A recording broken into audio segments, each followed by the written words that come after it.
Bank BRI. Pemirsa, Anda masih bersama kami dalam tafsir Al-Misbah mengenal surat At-Taubah. Begitu parahnya sikap orang munafik ini sehingga bahkan Nabi pun dilarang untuk mensolati jenazahnya. Bahkan kita dilarang untuk mendoakannya. Seperti apa kelanjutannya kita akan dengarkan kembali uraian dari Pak Kurai. Silakan Pak. Baik, kita lanjutkan. Mengapa demikian? Ayat ini menyatakan innahum kafaru billahi wa rasulihi wa matu wa hum fasiqun. Mereka itu mengkufuri Allah, mengingkari kebenaran Rasulnya, dan mereka mati dalam keadaan durhaka, fasik. Nah, kita orang munafik, kita tidak yakin apa dia mati. Boleh jadi pada akhir-akhir hayatnya dia bertobat. Boleh jadi kalau kita mau bersangka baik kan. Nah, maka kita tetap mensolati dia karena secara lahiriah dia mengucapkan 2 kalimat syahadat. Oke. Baru peringatan berikutnya, wala tu'jibuka amwaluhum wa auladuhum. Jangan kamu merasa kagum dengan harta mereka atau anak-anak mereka. Memang indah, memang tampan, tetapi harta dan anak-anak itu merupakan penyebab siksa terhadap mereka. Anda mau naik mobil yang mewah, tetapi Anda tersiksa akibatnya. Tidak mau kan? Takut keluar ya. Jangan kagum kepada harta mereka. Kalau kagum pada harta boleh, kagum ada anak boleh.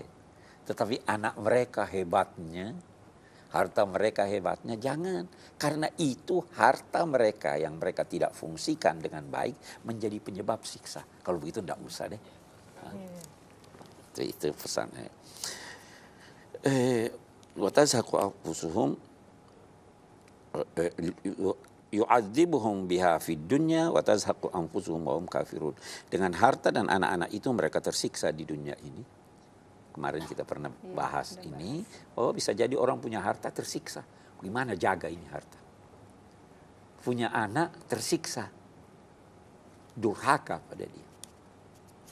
Daripada punya anak yang durhaka, lebih baik nggak punya anak. Ya. Nah, itu. Wa iza unzilat suratun an aminu billahi wa jahidu ma'a rasulihi ista'zanaka ulut tawli minhum. Keburukan mereka lagi, kalau ada satu surah, ada ayat-ayat Al-Quran yang menganjurkan untuk percaya kepada Allah dan berjuang bersama Rasulnya, mereka itu meminta izin, mereka yang mempunyai kemampuan itu meminta izin dari kamu dan berkata, biarlah kami tidak usah ikut aja. Ini buruk sekali. Diajak berjuang, dan tidak usah saya deh, yang lain aja. Itu mungkin secara kecil-kecilan dalam masyarakat bisa ada begitu. Dalam lingkungan kampung ada pembersihan, iya toh, saya nggak usah ikut. Padahal dia bisa ikut dengan cara lain. Dia siapkan minuman buat mereka. Itu namanya sudah ikut. Ini acuh, itu salah besar. Itu tanda-tanda kemunafikan.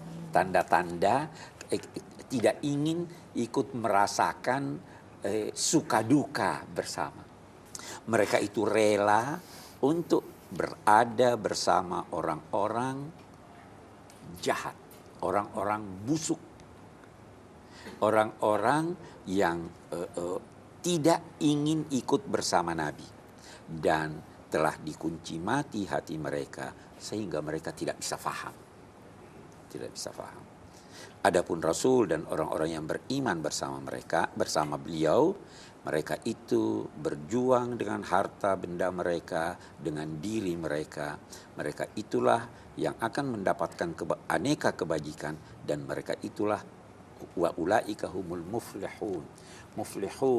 Muflihun itu biasa kita artikan beruntung. Sebenarnya asalnya itu terambil dari kata yang berarti menemukan apa yang dia harapkan. Saya beri contoh.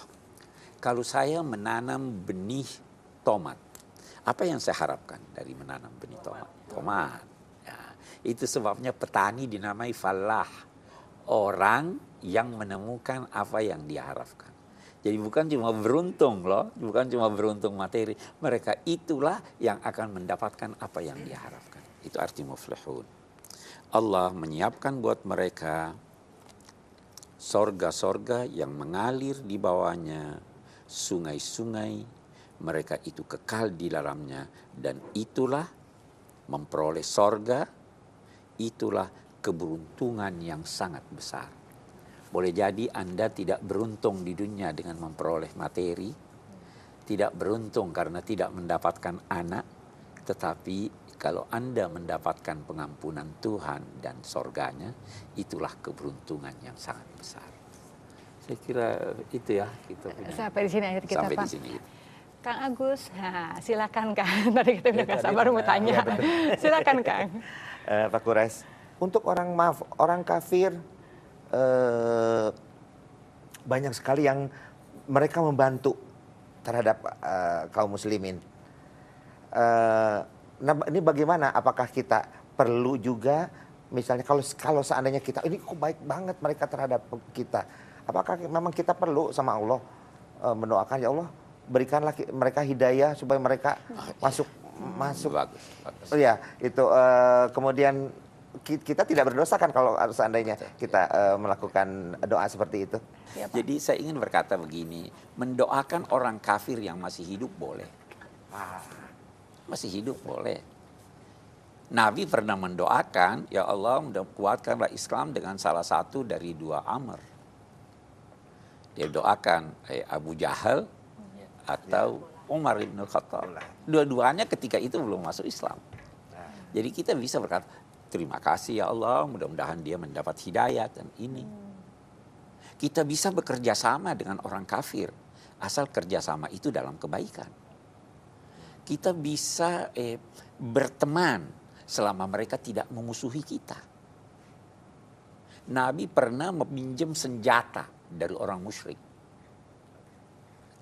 Jadi tidak ada masalah dalam pergaulan sehari-hari. Tetapi posisi kita jelas. Anda di sana, saya di sini. Kebaikan, mari kita bekerja sama. Kejahatan, tidak ada kerjasama dalam kejahatan. Walaupun dengan orang yang mengaku muslim. Kita kalau dalam kejahatan. Saya kira itu ya yang pertama. Yang kedua tadi apa yang Jawaban yang lainnya mohon ditunda dulu, Pak. Oh, ditunda dulu, Sabar ya, Kang. Pemirsa, tetaplah bersama kami. Kami segera kembali lagi di Tafsir Al-Misbah. Wajib berjuang menghadapi segala macam tantangan dengan cara yang sesuai dengan situasi dan kondisi tanpa merugikan citra Islam dan umatnya.